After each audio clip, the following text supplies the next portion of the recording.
మీరు పార్టీని వీడుతున్నప్పుడు వైఎస్ఆర్సీపీ పార్టీని వీడుతున్నప్పుడు వైవి సుబ్బారెడ్డి గారికి మీకు మంచి సంబంధాలు ఉన్నాయి. మరి అలాంటప్పుడు ఎవరైనా అడిగారా వెళ్ళొద్దు ఉండు మాట్లాడదాం అనేటువంటి? అంటే సుబ్బారెడ్డి గారికి నాకు 1994 నుంచి వ్యాపార సంబంధాలు అండి. ఇద్దరం కలిసి కొన్ని చేసాం, విడివిడిగా కొన్ని చేసాం. సిబిఐ కేసు వివాదం ఏంటి? జగన్మోహన్ రెడ్డి గారు దాంట్లో అసలు మీరు ఎందుకు ఇన్వాల్వ్ అయ్యారు కేసుల్లో? ఏ తోడు దొంగలని పెట్టారు అది కాలం నిర్ణయించాలి. ఇప్పుడు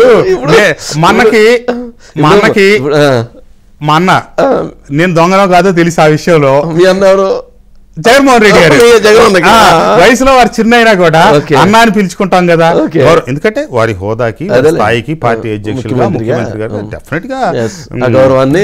ఒకటి సార్, మనం ఎక్కడున్నా కూడా చీతరగా చేయడానికి వీల్లేదండి. నేను ప్రాణం పోయినా ఇప్పుడు గతంలో ఏమన్నా చిన్న చిన్న జరిగినా అన్నా కూడా భవిష్యత్తులో అనకూడదు. ఉమామహేశ్వర కూడా నేను అన్నం అని చెప్పాను, కానీ మళ్ళీ అన్నాను ఎందుకంటే ఆయన ఇసిగిచ్చి కానీ వయసు వచ్చే కొద్ది ఇంకా తగ్గించుకోవాలనుకుంటున్నాను. ఆయనకి ఇచ్చే సలహా ఏంది? మీరు దేవుని ఉమామహేశ్వర గారికి ఇచ్చే సలహా ఏంది? నేను ఆయనకి ఏమేమి ఉన్నాయండి, ఆయన పాజిటివ్ మేనర్ లో తీసుకుంటే కదా నేను చెప్పడానికి. ప్రసాద్ ని ఆయన ఎప్పుడు ఒక కోణంలోనే చూస్తున్నారు. ఓకే, అంటే నా వ్యక్తిత్వాన్ని నా దీన్ని మీరు ఎప్పుడు ఫిక్స్ చేసి ఒక ఫ్రేమ్ లో పెట్టడానికి ఆయన నేను ఎప్పుడు క్లోజ్ గా పనిచేయాల. ఆయన ఒక వైఖరి తీసుకొని ఆయన అనుకున్నదే చెప్తున్నారు సమాజానికి, కానీ ఆయన మనసులో ఫిక్స్ అయిపోయారు. నేను దాన్ని అంగీకరించను. నేను ఉమా గారిని అట్లా ఫిక్స్ చేసుకొని నేను కోణంలో చూడలా. ఆయన అంతరంగం 100 రకాలు ఉండొచ్చు, మనకు తెలిసింది ఒక కోణమే. ఆ కోణాన్ని నేను విలన్ లాగా అయితే నేను చిత్రీకరించుకోవట్లేదు, కానీ వారి స్థాయికి తగ్గట్టు వారి వయసుకి తగ్గట్టు మాట్లాడలేదని అయితే బాధపడతా ఉన్నాను. సరే ఏమైనా నేను మీరు అడిగిన సిబిఐ కేసులో నేను దొంగనో కాదో, మేము తోడు దొంగలం అన్నీ ఎందుకన్నానంటే ఆ కేసులో జగన్మోహన్ రెడ్డి గారు 1, విజయసాయి రెడ్డి గారు 2, ఇట్లా దాంట్లో చివరోడు నేను 6, సుబ్బారెడ్డి గారు 7. మీరు అవును అంటే మరి అన్నా సిబిఐ కేసులో ఉన్న అన్నదమ్ములు అందరూ బాగానే ఉన్నారు, మీరు ఒక్కరే సిబిఐ కాదు. సబ్సిక్వెంట్ గా లాస్ట్ ఇయర్ ఈడీ కూడా పెట్టింది కేసు. సిబిఐ కేసు పెడితే ఈడీ కూడా పెడుతుంది. ఆ కేసులో నువ్వెంత దొంగవో నేనెంత దొంగనో మన్నకు తెలుసు. మన్న ఎన్ని ఎంతకే అంతే ఎక్కారంగా వ్యంగ్యంగా సరదాగా చెప్పాడు.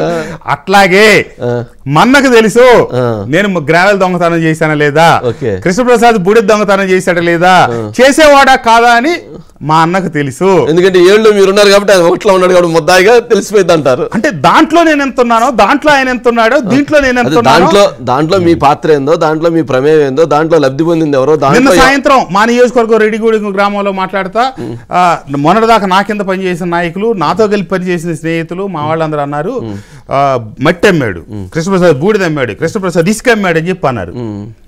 నేను మా అన్నకేం చెప్తున్నాను, రోడ్డు అమ్మారా? మీ అన్నకు రోడ్డు అమ్మినట్టున్నారు కదా దాంట్లో. నేను మా అన్నకి ఏమి అడుగుతా ఉన్నా అంటే అసలు వీళ్ళు ఇంత మాట అన్నారు కాబట్టి నేను ఇప్పుడు ఈ నిమిషానికి నిన్న చంద్రబాబు నాయుడు గారితో కండ వేయించుకున్నా అఫీషియల్ గా, అంటే ఫార్మాలిటీలు కదా ఇవాళ రేపు చేసేది రాజీనామాలు అంటే అన్ని ఫార్మాలిటీ రాజీనామాలే విషయాలే ఉండదు. ఇంకా ఫార్మాలిటీ లెటర్ కూడా నేను పంపించలా, రేపు పంపిస్తా ఆడికి వెళ్ళిన తర్వాత. ఈ రోజు కూడా మీ దగ్గరే ఉన్నట్టే కదా, ఇప్పుడు నేను కండవ కప్పుకున్నా ఇక్కడ నేను పంపిస్తా. సరే ఈ ఇసుక కృష్ణప్రసాద్ ఎత్తుపోయాడని నిన్న రెడ్డిగూడెంలో బాధ్యత కలిగిన వ్యక్తులందరితో మాట్లాడారు.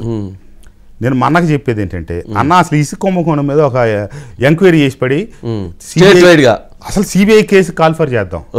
ఎందుకంటే నీ కింద పనిచేసి 5 సంవత్సరాలు ఎమ్మెల్యేగా ఉన్న నన్ను పట్టుకొని ఇసుక అమ్మే అన్నప్పుడు మీరు ఉపేక్షించకూడదు, దాన్ని మొత్తం స్టేట్ వైడ్ చేసేయాలి. అసలు వేసి పారేసి ఈ కృష్ణప్రసాద్ అవునా కాదన్న తేల్చాల్సి అమ్మారా లేదా ఇంకెవరన్నా అమ్మారా, ఎవరన్నా జగన్ అమ్మాడా, నేను అదే ఏమంటలేదు. ఎవరు అమ్మారనేది మీరు ఎక్కడి నుంచి లింక్ ఆడ పెడుతున్నారులేండి, మీ అన్న మీద పెడతారు మీరు. ఇప్పుడు మీరు నారదలు వారసులు, మేము పబ్లిక్ కాబట్టి మీరు ఏ కోణంలో చెప్పినా కూడా నేను చెప్పేది ఏంటంటే ఆ విషయం సమగ్రంగా విచారణ చేయండి, అంతే కదా. ఇసుక నేను అమ్మానన్న తర్వాత మీ కింద సహచరుడుగా 5 సంవత్సరాల పని చేసి నేను ఇసుక దొంగనైతే ఆ మకిలి మీకు కూడా అంటుంది, అంతే. అందుకని అంటనీయొద్దు, దాని మీద సమగ్ర విచారణ జరపండి, తేలిపోద్దు కదా. సిబిఐ కేసు పారేయండి. అసలు మనం ఇప్పుడు వీళ్ళతో చేపిస్తే మనం ఏదో మాయ చేసామంటారు. సిబిఐని ఈడీని వదిలే అనుకోండి, అసలు మొత్తం విషయం కృష్ణప్రసాద్ కూడా అంతు తెలుస్తారు.